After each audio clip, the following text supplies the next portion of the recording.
కానాను భూభాగానికి వెళ్ళిపోయిన తర్వాత దేవుడు మీకు ఒక దేశాన్ని ఇవ్వబోతున్నాడు కదా, అక్కడికి వెళ్ళిన తర్వాత అక్కడ మీకు కొన్ని పొలాలు, కొన్ని ఇళ్ళు కూడా ఇవ్వబడతాయి. వీళ్ళు ఒకప్పుడు బానిసల కింద ఉండేవారు, కానాను దేశానికి బయలుదేరారు. కానాను దేశానికి వెళ్ళిపోయిన తర్వాత అక్కడ పంట స్థలం ఇవ్వబడుతుంది, పొలం ఇవ్వబడుతుంది. అక్కడ పండిన పంటలో మీరు చేయాల్సిన పని ఏంటంటే మొట్టమొదటి పన తీసుకొచ్చి యాజకుడికి ఇవ్వాలి. యాజకుడు అంటే అయ్యగారు, పాస్టర్ గారికి ఇవ్వాలి. ఏంటట? మొట్టమొదటి పన.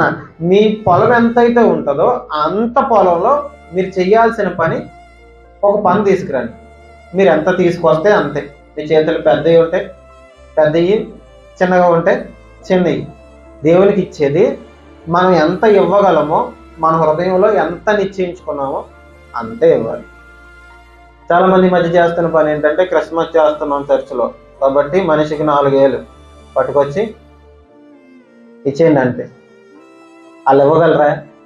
ఇవ్వలేరా? ఏమి ఆలోచించరు.